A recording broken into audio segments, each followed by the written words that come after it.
Hi guys, it's me Gab and welcome back again to my YouTube channel. So kung nakikita nyo is nandito ako ngayon sa may labas namin kasi po ay magko-color again ako ng hair. I will kulayan ko ulit siya ng black. Tapos so ngayon guys is meron ako dito ng lagayan. Hindi na siya ginagamit. Oh my god. Tapos meron ako dito. Yun nga yung Vatica Henna.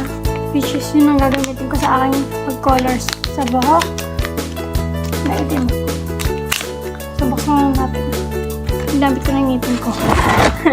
Pero guys, huwag nyo gagamitin yung ngipin nyo pang cut ng mga bagay or pang bukas. Kasi hindi siya applicable. Ginawa ko lang kasi, ang init. John! So, ayun nga. Goodbye, brown hair. Goodbye.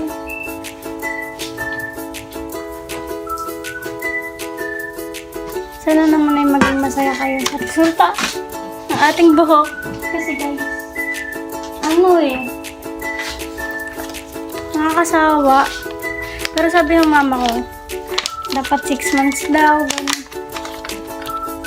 Pero ang kagawin ko kasi is yung brown dito, tapos black dito.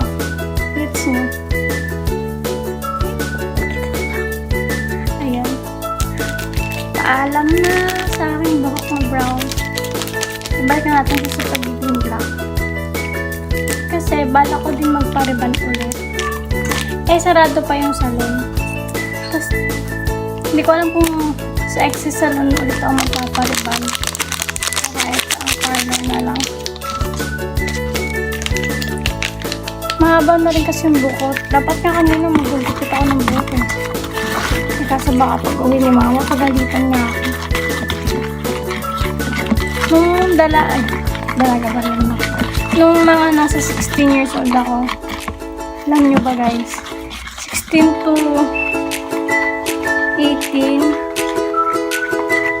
gusto niya lagi maikli yung buhok ko, pinapayagan niya ako. Pero ngayong 20 na ako, ayaw na niya.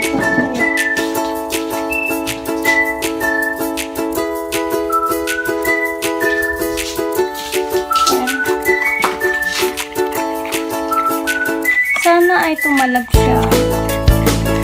Kasi guys, sawa na ako sa brown eyes. Nakuha ko ng reaction ng nanay kapag uwi niyo bukas.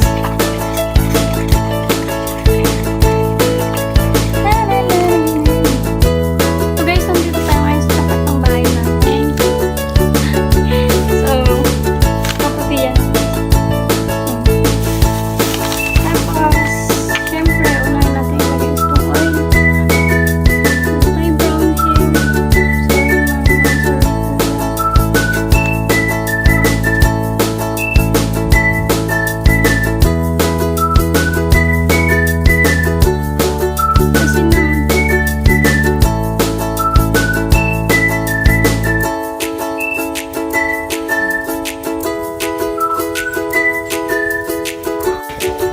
Tigil na